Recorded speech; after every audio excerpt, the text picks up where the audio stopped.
You're now listening to Russ Reviews. Hey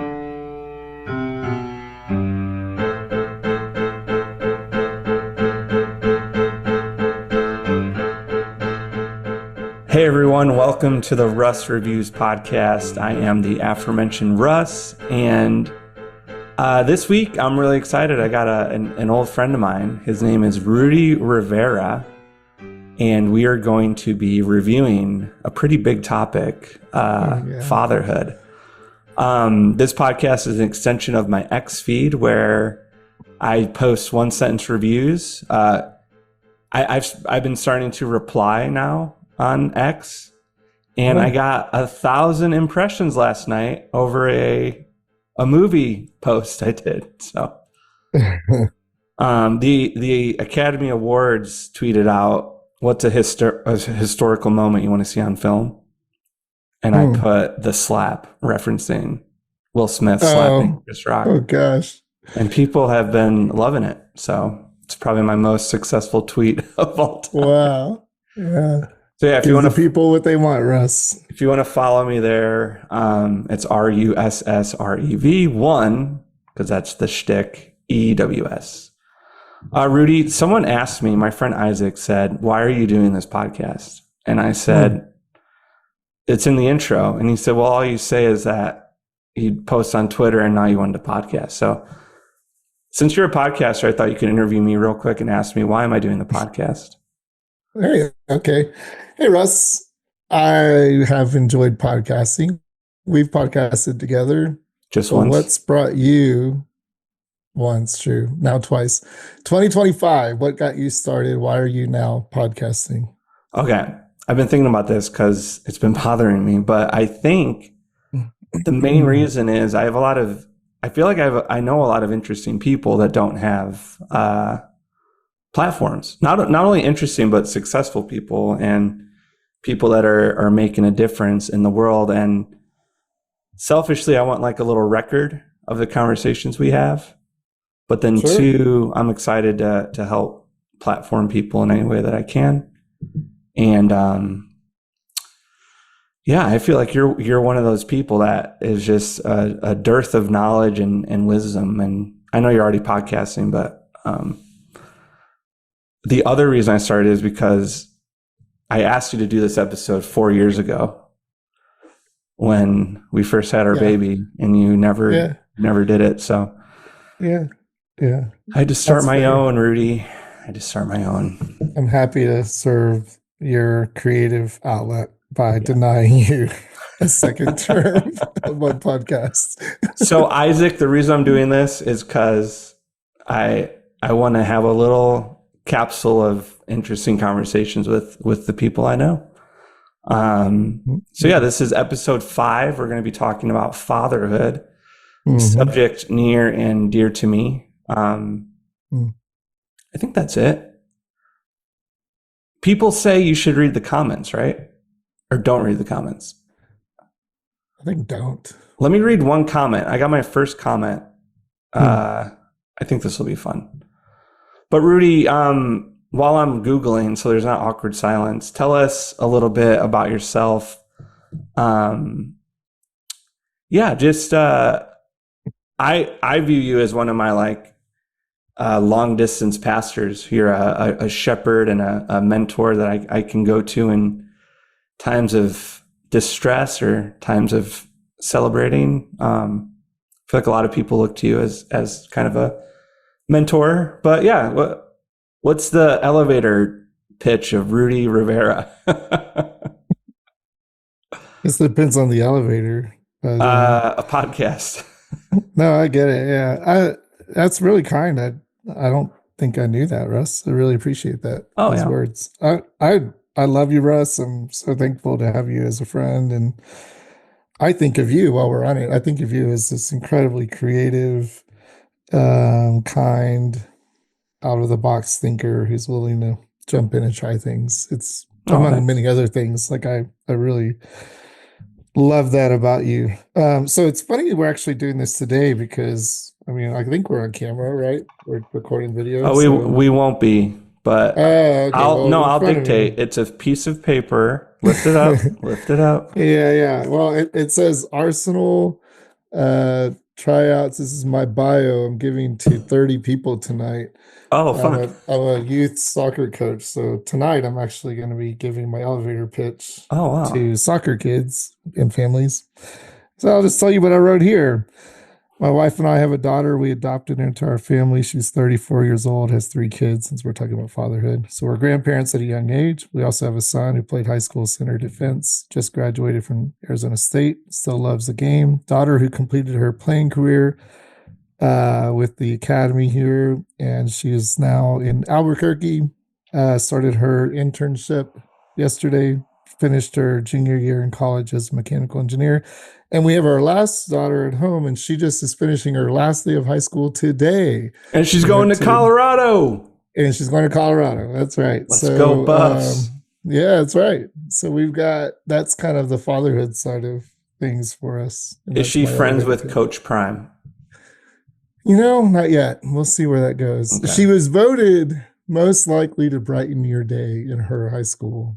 And so maybe she'll brighten Coach Prime's day. Deion Sanders brightened many days for the Cowboy fans during his that's true. illustrious career. So that's amazing. So what I hear there is family. Family is a big part of Rudy. And then, we know each other through our connections through church. And you actually helped me realize I needed to go on a sabbatical back in 2020. And that kind of was a big pivot into my life and career and stuff. So, but we met at a wedding, right?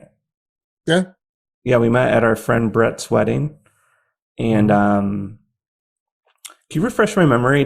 What was your role at that wedding? My role, I was playing dad, I guess. Yeah, you didn't officiate, right? No, I didn't want to officiate. Yeah, that's right. Okay, so you walked. Did you walk Katie down the aisle? I did. And then were you a groomsman too, or no? No, I wore a tux. We wore the same outfit. Yeah. Oh, okay. Yeah. So Rudy and I think I slept at your house. Yeah. And we played this game, Star Wars Epic Duels. And I knew this is a good man right here, because that was one of the most fun games I've ever played in my life. Still is a fun game. That's what I meant. Out of print. You're a movie guy. Still is a good man. That's what I meant. Yeah. So if you're wondering, Epic Duels is like just a really cool board game that they made around the second trilogy, I think. And yes, Rudy's a big Star Wars fan, as am I, as is our friend Brett.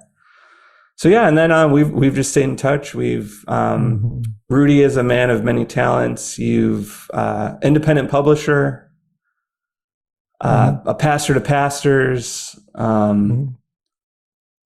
youth soccer coach. Yeah. Anything else? Great husband. Yeah. Yeah, I don't know. I mean, I'm building an arbor in my backyard. An arborist? Carpenter, gardener. Yeah, sure. I mean, yeah. I told somebody this weekend, my dad was a coach, my mom was an artist. So I grew up going to the opera and the theater and then hitting hard on the field. So like, I feel like I do have a ton of interest. Probably to my detriment, because I get bored and I tend to not stick around on things. But I used to think that was an issue, but now I just embrace it and say I'm a starter. Yeah. That's how it goes. My friend Amanda, who was in episode 3, she calls it being a hobbyist. Yeah, sure. So, but I do feel like plants has always been a passion of yours. Through the hills and the valleys. I got the comments. Let me read them real quick. So 2 comments. Shout out Amanda again. She put, this was on the pregnancy episode. So Megan and I reviewed pregnancy. Oh, wow. You hit the big ones. We got it covered. All right. Amanda said, I'm not crying, you're crying. Dash, this was beautiful. Megan's song at the ending was so good. I agree. And then my friend Tanya wrote, this is so beautiful, Russ. Thank you both for sharing. What a great way to celebrate Mother's Day. So I guess I could release this one on Father's Day, but we'll see. I'm pretty excited to release it earlier than that. But yeah, so thanks everyone for leaving comments. If you want to leave a comment, you can do that on Spotify. Tweet me on X, whatever you're into. So, but Rudy, before we talk about fatherhood, can we just talk a little bit about your books? Yeah, we can. How's the publishing house? How's it going? It's Russ. Do we really want to talk? I mean, it's dead. No, right? There's no money in. Not that I'm about making money by any means, but you know, it's a business, right? So it's got to find a way to keep alive. Yeah, but honestly probably part of the issue is I'm not a businessman, and in the process of starting a business, which I wasn't intending to start to begin with, it happened. You find out, oh gosh, I'm not very good at that part of it. So, I would say though, you brought 3 books into reality, which is more than a lot of people could say, and they have barcodes on the pack, which I think is pretty impressive. They have an ISBN. But yeah, so I will publish another one. There will be at least one more. Okay. So yeah, Rudy has an imprint called Sticks and Stones Publishing, and they've put out 3 books over the past several years. And I've had the privilege of doing the typography for 2 of them, The Little Clock and Daniel Boone and the Owl Cat. You did mine too, didn't you? No, I just consulted on that one. Oh, okay. Yeah. And then your first one was Her Hugs Are Like Magic. Yeah. Which is that's a great segue, actually. It's a beautiful poem about being a dad, being a daddy. Yeah. Rudy's getting up. He's going to show the book to me, and I'll describe it. It's a square. There's a little girl hugging her papa, and it says, "Your hugs are like magic." Yeah. So yeah, our friend Karis illustrated that. I'm hoping to have Karis on the pod because she's fascinating. So many interests and talents. Drink their wine. Yeah. Buy their wine, drink their wine. Yeah. LaForge Family Vineyard. All of them on Instagram. But so yeah, Rudy, you got a lot of talents, but so let me explain to people the original premise. When I was having my first kid, you were about to send a kid off to college. You remember? And I said, Rudy, let's do an episode about what it's like to have an infant and a 18-year-old. And you said, that's a great idea, Russ. I'll get back to you. My son's now 4. Yeah. Your son is out of college, I think, has a job. Yeah. So we're going to pivot. And we're going to compare we're going to review what it's like to have a 4-year-old versus a 22-year-old. Where are they the same? Where are they different? But let's just start off kind of more broad. How's fatherhood been? I know it's been a while, 22 years now, but do you remember what that moment was like, going from not being a dad to being a dad? What were kind of some of the big changes you felt or experienced? Yeah, well, really, really quickly, today the principal at my daughter's school told this graduating seniors, give your parents a lot of grace in this season, because when they see you as 5-year-old self. So even though, yours is 4 and mine is now 23, but my oldest is 23, but they're I do picture him sometimes as that little one. And actually my favorite picture is of us 2 together is when he was really, really little and I was much younger. But anyhow, transition. Yeah, I mean, I think the transition to fatherhood, it does feel like and you probably relate to this, but it's hard to remember life before kids. So Mm-hmm. sometimes that's challenging.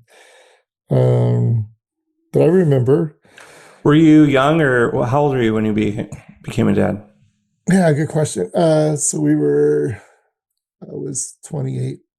Oh, okay. So yeah, I was Mm. 33. I called it Mm. my Pippin year, Nice. or my Jesus year, because Jesus was 33 when he saved the world. So um, okay, so 28, so a little bit older.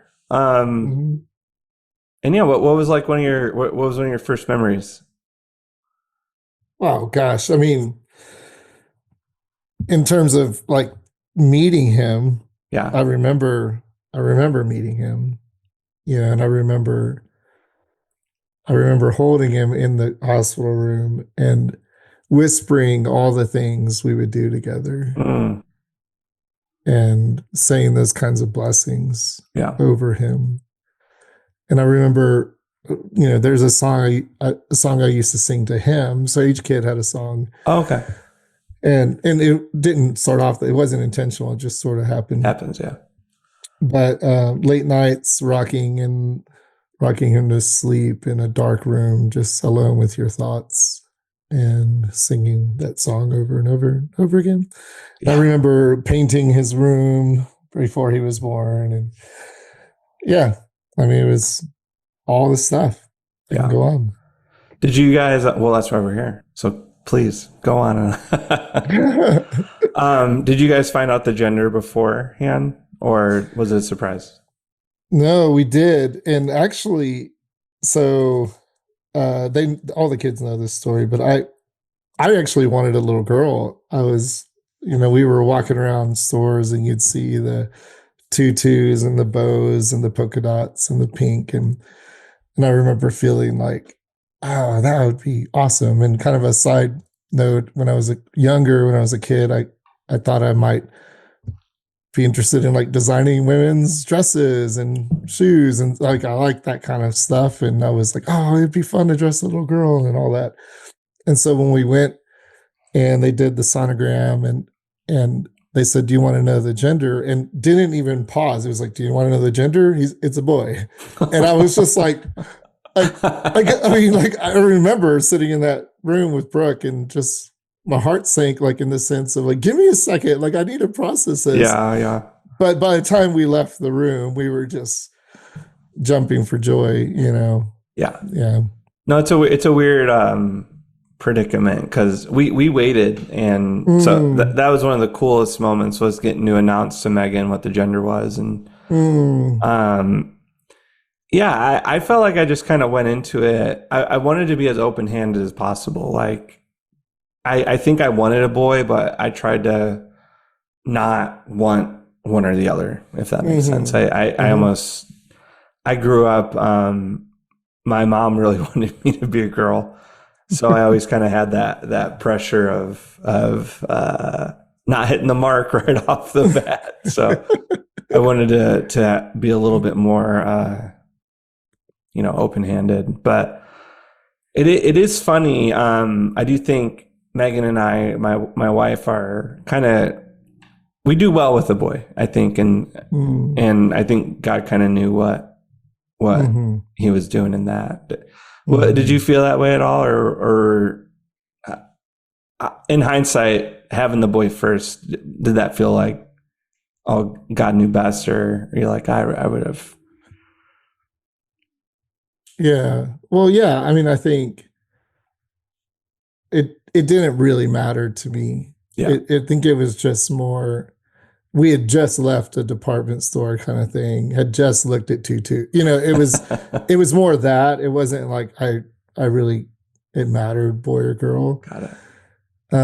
But in terms of like God knew best, I do remember we would visit friends with newborns, or with not newborns, with young kids, and I would watch the mess at the dinner table, and it would just drive me kind of crazy. Hmm. Like it wasn't their issue, it was my issue.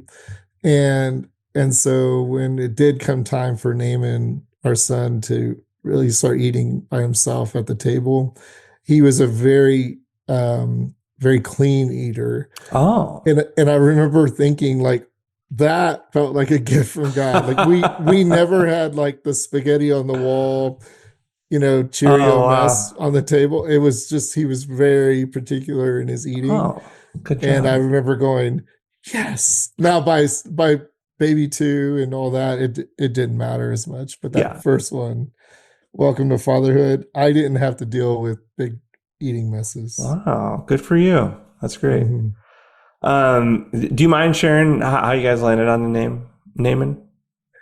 Yeah, so it's Naaman Josue, and we had loved the movie Life is Beautiful. It had won the Academy Yeah, yeah. Award, and just loved that movie. And the little boy's name was Josue, I think it was. Anyhow, and so we loved that, and we wanted some Spanish type of name along with some biblical, or at least meaning. Mm-hmm. We wanted to like the meaning of the word. And when we saw Naaman, it meant pleasant. And we were like, oh, we love the idea of our first boy or first kid being a pleasant person. And then it's a biblical name. And so then we were reminded that Naaman in the Bible was a non-Jew. And but he became a follower, worshiper of Jehovah, the Mm. living God. And so we were like, oh, that's us. Like, we're not Jews, but we're grafted in, and thought it felt fitting. Yeah. I'm looking at his Wikipedia. Did Nice. he have a story? Was there another story with him in the Jordan Yeah. River? Yeah. The Jordan. Yeah. He gets told to go and wash. And yeah. Hmm. What happens? But I'm not super Oh, familiar with it.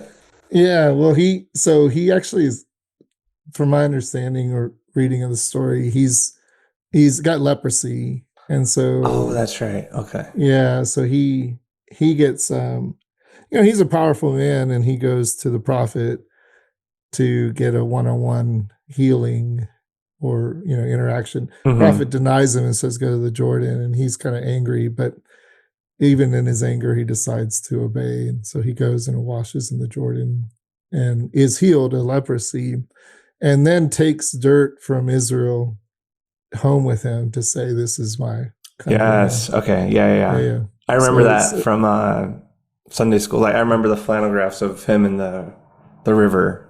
Nice. Yeah. I was Yeah. So confused. yeah.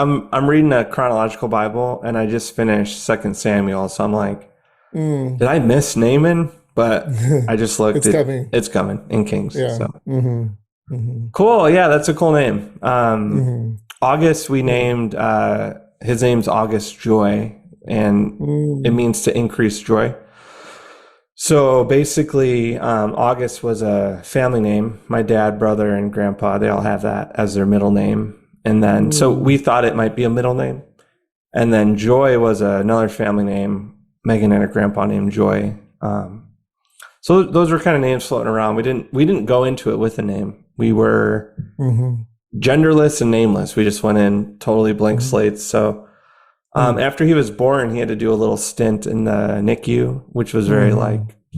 like scary. Mm-hmm. And I met with one of the chaplains, and we talked about that verse, like "Count it all joy, brothers, when you face trials of various kinds." Mm-hmm. And it just felt like a little deposit was made in my heart of like joy should be in his name somewhere as we count it Mm-hmm. joy, as we're just like it was one of the scariest like 24 hours of our lives for sure. Mm-hmm. Mm-hmm. So I brought that back to Megan, and she was like, "Oh, that's weird," because I felt like her deposit was August, which means to increase. It's like from the Roman Augustus, like to make Uh-huh. much of. Mm-hmm. So she kind of landed on the first, so I landed on the middle, and they just kind of worked together really nicely. That's So, awesome. yeah, Yeah. sort of like out of his name, the joy came out of grief, which I just always find to be very interesting. Mm-hmm. Um, but what's funny now is when I'm mad at him, I have to go August Joy. And I always just kind of make myself chuckle. And Yeah. it reminds me as I'm disciplining him, like, okay. Yeah. Yeah. And Wow. he's a very funny, joyful kid. So he's definitely. He is. The few times I've been around him has been, he lights up the room. Yeah, someone called him a ham, and I'm like, yep, that's Yeah, he's a little ham. So there you go. I like that.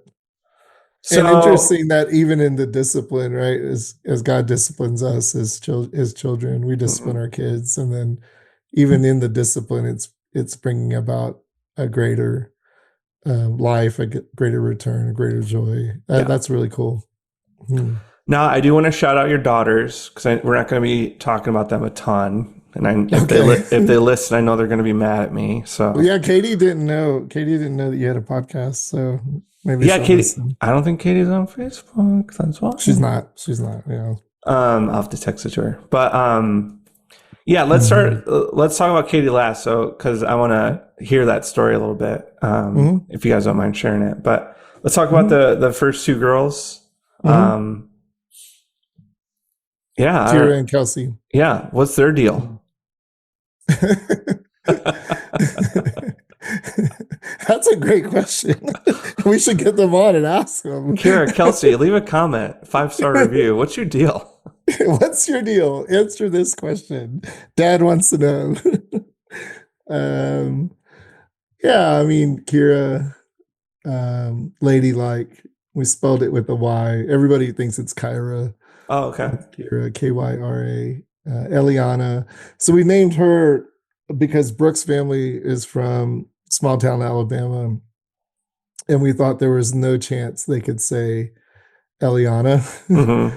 Turns out they really weren't able to say Kira very well. And they all just said, we would have just called her Ellie. It Yeah. would have been fine. But anyways, so she's Kira, Eliana, and then we have Kelsey, Corinne, and Kira is now 21. Wow. She is a hard worker, put together young lady. She's, yeah, high She achiever. did she finish school? Finished her junior year. She has a year left, Okay. and yeah, she transferred. So she went to Northwestern freshman Go year. Thought it was go Cats. thought it was the big, it was the thing, and really didn't like it. Yeah. Transferred to Arizona State. Loves sitting by the pool, sledding in the dead of winter, Go that kind Sun of thing. Devils. Yeah, exactly. So she is a mechanical engineering student. Yeah, I mean she's always just Wow. really So she's sharp. like smart. Yeah, and for us, we always say like trying to help the kids become who they are and who God's made them to be. When she was really little, one of our first memories of Kira was she looks at a tricycle on our back porch and says, "I understand," or "I get it," and we just assumed it was like, "Oh, it's red and has tassels or something." And we were like, "Oh, what do you get?" And she's like, "If you do this here, then these wheels turn," and she Oh was like 3. wow. Yeah. And so we were like, like you're kind of mechanically inclined, our son is not mechanically inclined. So it was kind of like, Shout out oh, this is Naaman. new. Yeah, this is new. So What was his major in? he has 2 degrees. He has a business law and business sustainability. Oh. And he's kind of like I mean he's super well rounded, but I've always encouraging him like think on the analytics side, like, but he's interested in like supply chain, and he kind of does all Oh, that cool. ever since he was So little. 5 years, 4 and 5, I feel like that's such an interesting age because they're starting to do that thing of just like exclaiming profound observations. So Mm-hmm. yesterday we were driving and August points at the FedEx truck and goes, Mom, Dad, there's an arrow He saw the arrow. in the between the letters. And I was like, oh my gosh, I'm so proud of you. Cause that's like when you go, I went to design school and that's like a top, Yeah, I don't know if it's number one, top 5 logo for me at yeah, least. 100%. Yeah, And I was like, I felt legitimately proud, like, wow, my son. And I told him, I was like, August, there are grown-ups that will yeah, never notice that arrow, and you did, yeah. dude. And they just do stuff like that all the time. And today he read the word no off the TV. Like, oh, I guess he can read now. So, um, I guess he can. but yeah, I just love this age because they're just verbalizing things now. Mm, But yeah, I was very impressed. I don't want him to go into the arts because I'd like him to have more have money some to money. take care of me when I'm old. Yes, yeah. But knowing my luck, he'll probably be an actor or something. Yeah, yeah. But let's and number three, Kelsey Kelsey. Corinne. What's her Yeah. deal? What's she gonna major? What does she I want to love study? that. Well, so she's going off to college in the fall, Yeah. and she'll be high school English teacher kind of track. But at every school she applied to, she applied to different degrees. Oh, funny. Actually, got into University of Texas Hook'em Horns, but Whoop. she really chose to stay here closer to home. So she'll be a buff. Excited for her personal path on That's that. Big And Big then 12 though, right? Still. it is Big 12. Yeah. Yeah. Wait. Oh, but you guys are in the SEC now. Yeah. That's a different part of the Oh, story. So, anyhow, yikes. but for her, yeah. So Wait, we need to do an episode on that. sure. I'll Texas come back on. Texas betraying their lineage. It's all about money. Don't go into the arts and get into the SEC. But The anyhow, Securities Exchange Commission. exactly. Yeah. But yeah, she's we've always said she's the kindest Rivera. She's just super, super sweet. Isn't she the funniest too? I feel like I knew these kids more when they were kids. I She feel like is quite witty. she was always really funny, even as a little kid, just like roasting me. Yeah. She's very funny. In our family, we talk about first jokers and second jokers. And she and I have come up with a few additional Joker type categories. And it's really been driven by her. Some people really initiate jokes and some people jump off that joke. And she's witty. I mean, she's right there in it with people. So what degree does she land on? Like I said, so it'll be education field at this point. We'll see if she goes that way. I mean, yeah. Maybe she'll pivot to stand up. Maybe. She's also a dance minor, so she's given a lot of her life to dance. Oh, you know what's very college? If you're listening, improv. You got to join an improv. Do improv and acapella, or an improv acapella group. Ooh. I love that idea because she has told us for years she wants to act. Oh, but has not taken the plunge to jump into theater and drama. Improv's a good gateway. Exactly. Yeah, I like that. I'll pass that on to her. Well, she's listening. We can only assume. So, yeah, her last hour of high school career, I'm sure she paused her life. Well, it's not released yet. We'll be sure to. There you go. I forget. You'll have to send it to her TikTok so she knows about it. That's true. That leads to a question though in my mind of because I have a 4-year-old and I feel like we have no idea what he's gonna be, right?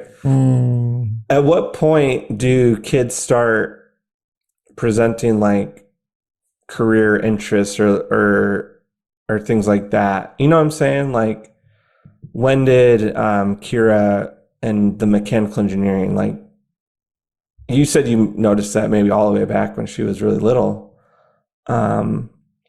But how does that stuff kind of come to pass? And how do you said something a minute ago of how did you put it about fostering the things that they're interested in? You put it a lot nicer. What did you say? I don't know about that. I think just in general, even my son and I were texting today. I call it, or I create different phrases all the time, but I think the idea is to nurture and draw out, call out, bless out, however you want to put it, what's already in them. Like August Joy is a good example to me. He was already August Joy just by his birth. And you just had to kind of see it and call it out, Right. speak it into existence. And it doesn't mean that it's like actually going to happen necessarily, but at least in my sense or my experience, with our son, it's like keep pulling out those things, keep calling them out, keep seeing them, naming them. I see you. I see who you are. And I've told the kids this right or wrong, but I have told them, I think I actually do think I know you better than you know yourself Oh. at this point. Now that's changed, like as they get older. But for a long time, it's like I think we know them better because we know they're not fully formed and they're trying to grow, and the heart is deep waters, who could know it. It's like they don't really know who they are when they're 15, 13, 10, 4, but you're like calling it out of them. Hmm. And as time goes on, then it's like, I know you better than you know yourself. You may not believe that, but I think that's true. And then Hmm. it's somewhere, then it tends to switch where they're like, no, actually I do know myself better than you, Dad. And I'm like, yeah, you're right. You're right. They drop the line, "You don't know me." Yeah, you don't know me. Yeah. That's Yeah. that's fascinating because I feel like that's a real, for me at least, that just feels awkward because I don't want to like live my dreams through him, but Yeah. I also worry that millennials, we've given our kids too much. We've abdicated some of the like formational responsibilities that a parent is Mm, supposed to give, and we're just like, you figured out, you decide what you want to be. hmm So I, yeah, it's just what you said is making me think like, how do you navigate that of nurturing and forming, but also, I guess what it sounds like is that eventually they will just sprout autonomy at some point, so you don't really have to worry about it. Well, yeah, I think so. But I would say, and this is just my personal experience, I don't think I struggle with like I'm living my dreams out through them. I think it's more, I mean, I maybe because I like my life and I enjoy what I do, but I feel like I've got my own dreams and they're Mm-hmm. actually vastly different than my kids' dreams. But I do want good for them, and I think I know who they are. And again, like I said, now with the older ones, I don't feel like I know them as much as they know themselves. They're grown, but over the years, I would just say I feel like I knew you. I've known you. So like, hey, I'll say things, and they're not meant to drive you to live out my life through your body. It's just meant to be you live out your life Yeah. that you're called to live out. Yeah. Okay, so that's really interesting because the 4-year-old version of that we're living with right Mm-hmm. now is Mm-hmm. Megan just did this say, actually. She made him a smoothie Mm. based on his Mm-hmm. impulse. Yeah. Yeah. Uh And oh. in hindsight, she was like, I should have just made the smoothie that I know he likes, not the Mm. smoothie that he thinks he likes right now. Yeah.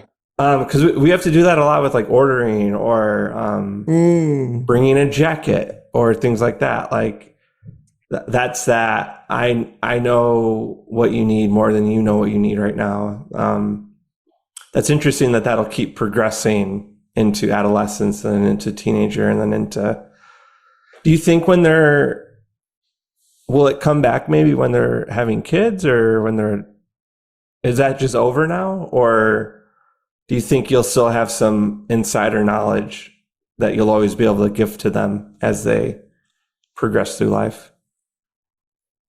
Well, I think, I don't know.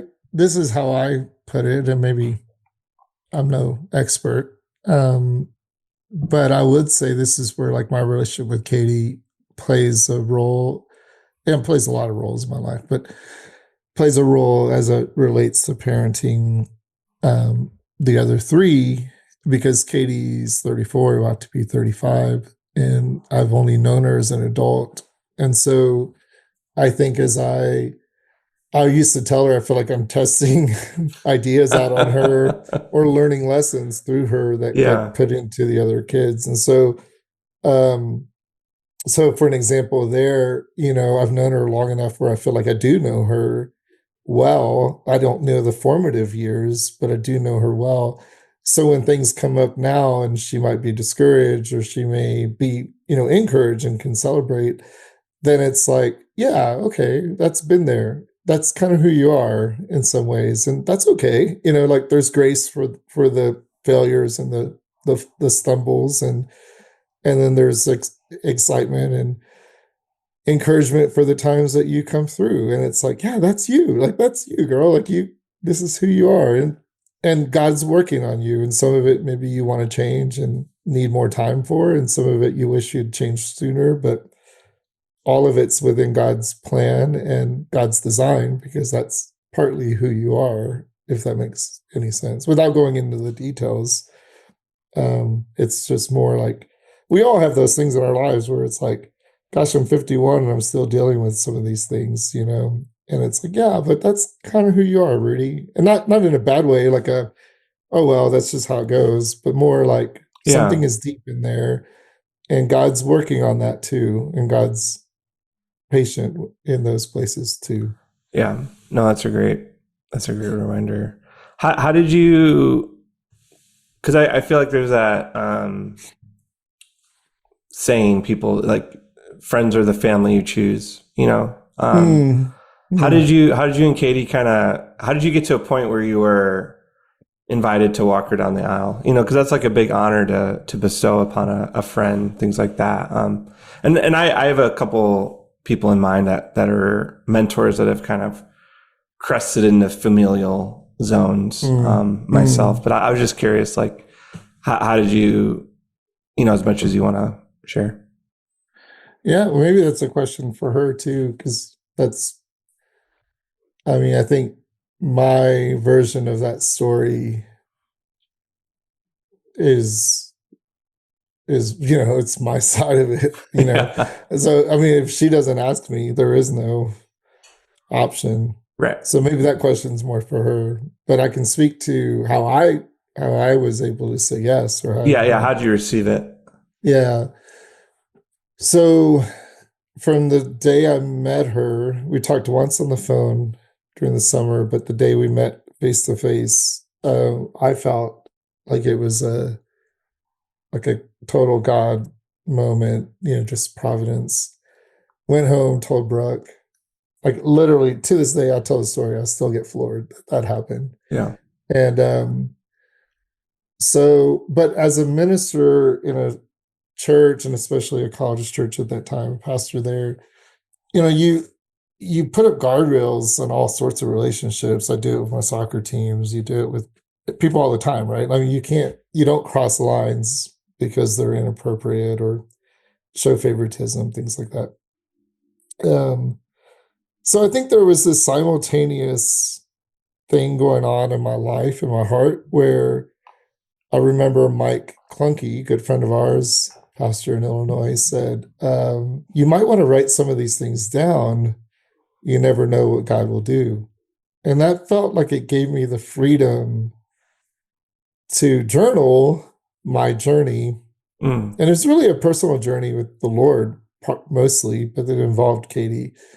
Um, so that was how it kind of started. But then you're guarding the other side of that coin is you're guarding your heart and integrity so that there's nothing improprietary. Is that the Yeah. right word? Yeah. Yep. So, um, but then there's also, there's just natural affinities, and you and I are friends, Russ, and I'm not the same kind of friend with someone else as I am with you. So there's Yeah. this natural stuff that happens, but you keep it within its proper boundaries. Anyhow, and so constantly checking that with Brooke and with Mike and others, and long story short, fast forward a few years, and she asked me if Brett could ask for her hand in marriage, and that was like, whoa, okay.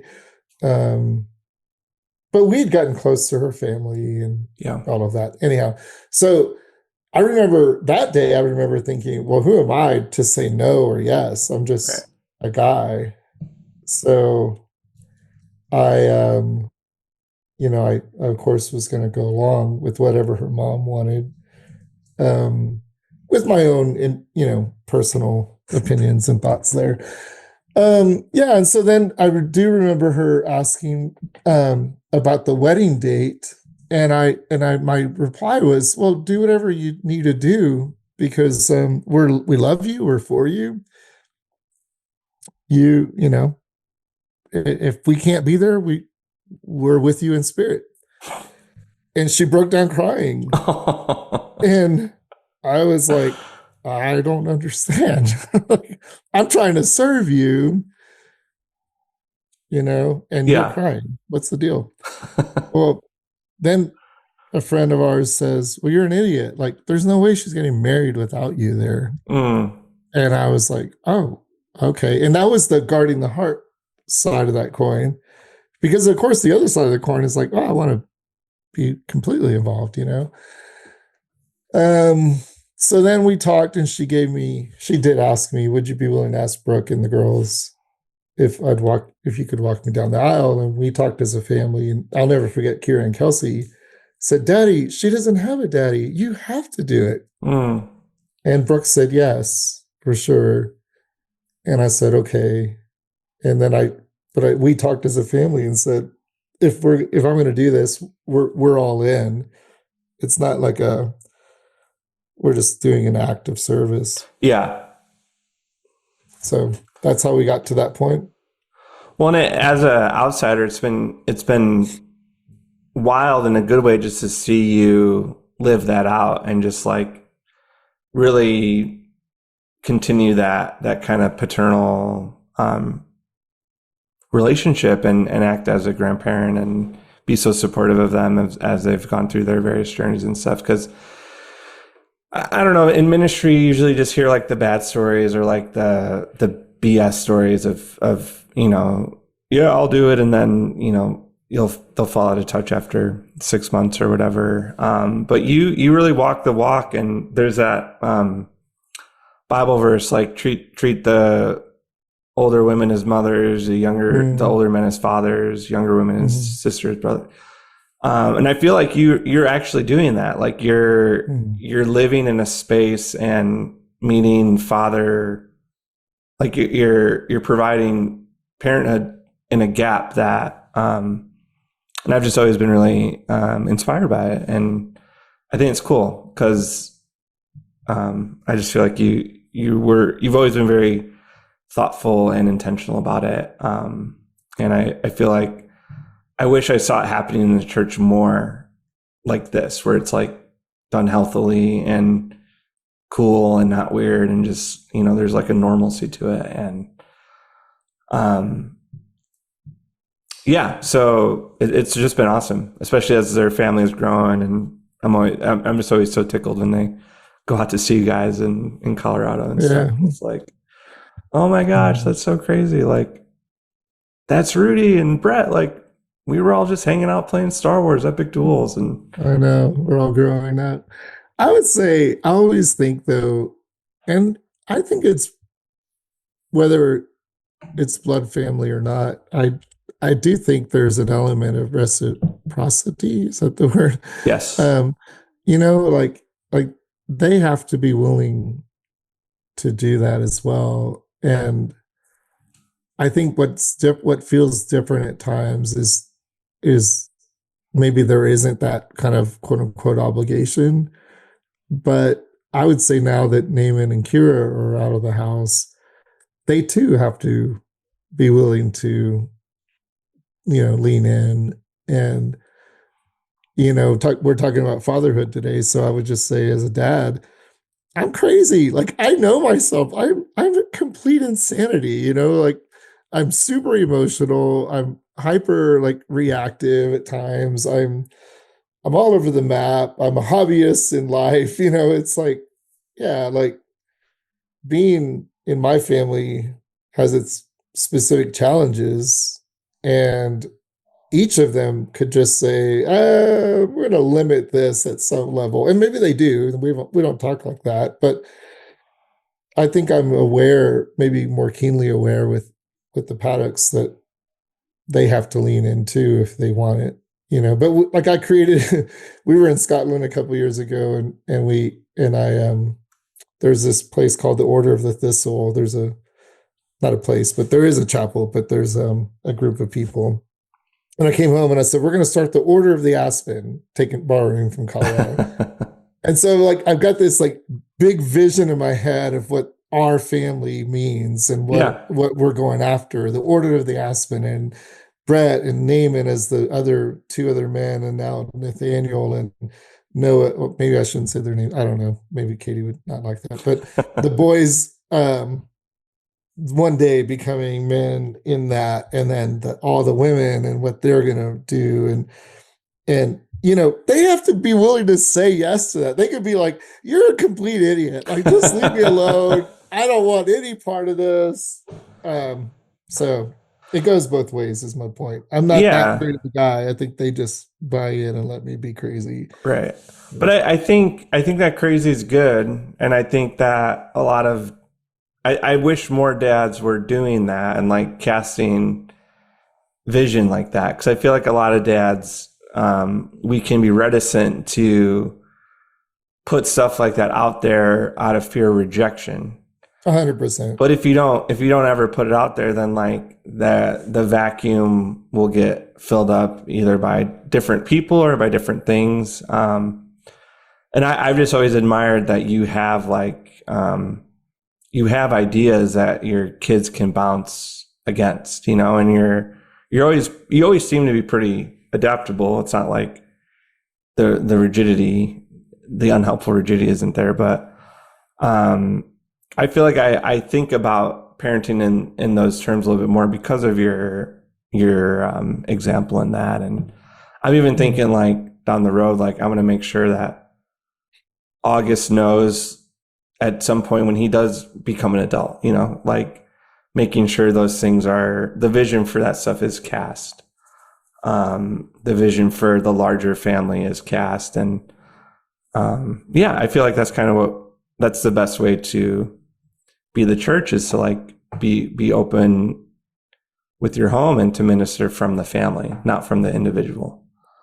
Yeah, I agree with that 100%. And you probably know this, but like our family has a little logo. We have a family logo crest thing. I don't know if you Oh know yeah, that. they used to be called crests back in the Yeah, we olden do. time. Yeah, crest. The Yeah. family brand. We have a mark. Yeah. And I created it several years ago now, because I wanted something that Brooke and I could stand by, and that the kids could.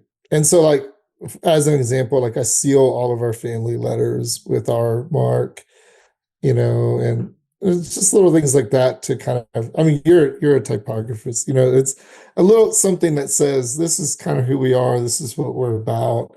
They may not always, you know, resonate with it as I do, but Mm-hmm. I hope it does kind of carry on some support for the family. I see it really as a Deuteronomy 6 kind of thing. Like we're teaching our kids, as they're walking and lying down and going to bed and wherever they're going. Yeah. We're trying to tell the kids, our family and every generation that comes, who this God is that we follow and why we are who we are. Yeah.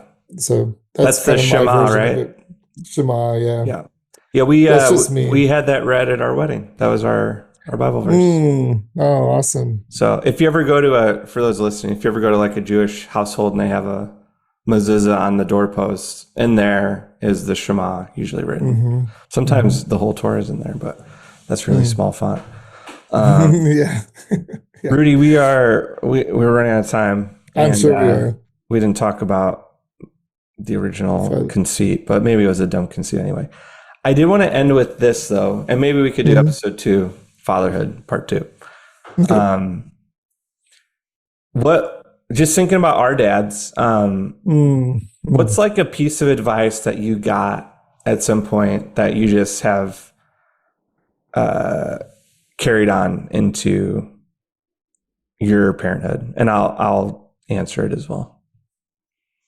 Gosh, bro, there's a lot into my parenthood, not into my personhood, but my parenting. Is that what you're saying? Or either just something that Because I feel like there's a couple you've shared with me over the years that I've just always been like, man, it's profound. Oh gosh, you put me on the spot. But I mean, I'll tell you, there's something that it haunts me because I'm not really good at it, and I tend to always remember my dad, Oh, I and like those. Yeah, let's do that one. it kind of annoys me that I'm not good at it. But my dad always said, "Do it right the first time," Mm. and I think I'm more of a throw paint on the wall kind of guy, and then try to figure it out. Um, and and and I do think about it a lot, and then I do try my best to do it right the first time, but I'm impatient, and typically right to me involves more money than I'm willing to spend. Mm-hmm. So I I can cut corners sometimes, and then I have paid the price over and over and over again where you have to redo it. I'm thinking specifically gardening or construction where Mm. it's like, golly, I don't want to wait another season because in gardening, a lot of times you have to wait a year if you don't do it or 2 years or whatever. So I'd rather just kind of try and then you pay the price because you didn't do it right the first time. Thanks, Dad. Shout out. Yeah. Yeah, I think mine, there's a bunch, but and what's funny is I feel like I'm trying to create my own dad slogans Yeah. now. Yeah. Like, Mm-hmm. but I'm like, man, are these contrived? Like, um, my funny one with August when he tries to fight with me and I end up winning, I go, you mess with the best, you get hurt like the rest. And then one day he will destroy me when he's older and taller and stronger. But till then, I'm the king. One my dad would say to me all the time was, well, Russ, you've put 10 pounds of nails in a 9 pound bag. Mm, And I've always been like an overestimator. Like my eyes are always mm-hmm. too big for my stomach. I always try to do too Mm-hmm. much. And that me and Megan say that to each other a lot when we like overdo it in our planning. And I've come to find that that was some wisdom to help me like know like be realistic with the goals that I'm setting and almost like be kind to yourself if you can't hit the thing you're trying to hit in the timeline that you thought you could. And even when I'm making plans now, I try to think through like my tendency to be overzealous and try to be more realistic. Especially as when you're single, like your overzealousness it usually just blows back on you. But once you have a family, that 10 pounds of nails can really add stress to the well-being of the household. So that's one that has always stuck with me. That's interesting. I see you as a 9 pounds in nine. What's the say? What's the saying? 10 pounds of nails in a 9 pound bag. Yeah, I see you as a 9 pounds in a nine pound bag kind of guy. So that's really cool that Well, yeah, it's that's maybe your dad coming through that you're remembering his advice and for as an outsider receiving from you, a lot of times I'm like, he's really good at like being able to measure his life and then come through for what he says. yeah, not without a lot of painful lessons Mm, myself. Because yeah, I think I've just I've overdone it, and then mm, I can struggle with people pleasing. I can struggle with saying no. mm, If you would have known me when I was younger, like it was, my word wasn't always as reliable as I think it is mm, nowadays. But a mm, lot of it comes from that of just like knowing your limit, knowing how big your bucket is, mm, and being okay with it. Because I think a lot of people will mm, try to shame you if you have a small bucket that isn't like mm, the same size as theirs. mm, And that's something I've only gotten with age, was just being like, well, I don't care. This is the size of my bucket. mm. I didn't choose it. Take it up with God. Hey. So, um, any last words? We got about a minute left. Oh, minute. Well, thanks, Russ. Thanks for talking fatherhood. You're bringing it back. Today's a big day as a father. It feels like our youngest graduating high school this Friday, senior breakfast this morning, where we're recollecting the old days, and so today it's interesting we're recording today because it just caught me on a day where I'm thinking a lot about fatherhood. So Yeah. thanks. No, it's cool. I was curious. I feel like a lot of fatherhood happens from I feel like I'm always watching my kid running in front of me. Mm, mm. Does that just stay that way forever? Are they always just like I feel like you're leading from behind a lot more than you are leading from in front. Wow. That's a profound thought to me. Do you, do you agree? Oh, there's a timer. We'll talk about it next time. No, let's end on that. Let's end on that. Yeah, yeah. Oh, you want to end it? You want to No, talk I want about to it? know your thought. Is that true? Oh, I'm all about breaking my own rules. okay. Um, I'm trying to think like as a dad. Um, it's interesting. I think there's a I'm just making this up, so I'm just kind of reflecting and responding, but I think there's a season where you're the shield, so to speak, going in front. Mm, Um, but I'm trying to think like physically, have I ever really done that? Probably. I think mostly I've been side by side. I'm picturing holding my kids' hands when they're little. Like it's not like you're dragging them, right. and it's not like you're being pulled. Both of those things happen. But like when you're walking side by side, those are the more memories. You swing your kids and stuff like that. Um, but I think emotionally, spiritually, like protection, like you're the one in front. But I do think you're right. It's probably more from behind and seeing them. Like, yeah, you want them, right? To Maybe, yeah, go. maybe it depends on the kid. I feel like August has always been wanting to just like run 10 Mm-hmm. steps ahead of us. She's just like ready to just like, Mm-hmm. so I almost feel like I can mark his height based on like how fast he's running away from me. Um, Yeah. And I think you want them to run. Like you want right. to like my it's interesting again, timing. My son texted me today about a friend of his needing some help, and he said, Dad, because I've never, we didn't prep any of this. He just texted me randomly and said, Hey, I'm putting you in touch with somebody I know that needs some help. Would you be willing to come Oh, wow. alongside them? Like you have me, Dad. And I've been telling him the things you've told me. I don't know what I've told him. I don't remember. And he's like, and they've really helped me over the years. So I'm trying to help him. Would you be willing to come alongside this guy?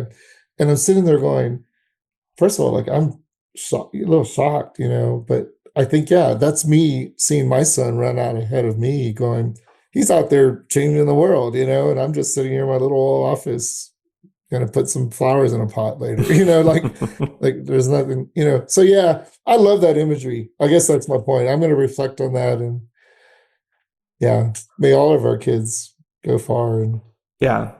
Well, thanks for being a great. I feel like you're a leader in the field when it comes to parenting. So thanks for being a faithful dad. Even the thought of it, you're so humble. You scoff at the idea, but you're a yeah. great dad. And yeah, I should have known we were just going to scratch the surface on this vast topic. But maybe we can do volume 2 sometime when 4 or 5 years later, when we're I'll hit you up in 2029. All sounds right. good, Russ. Hey, Thanks. bro, I love Thanks. you.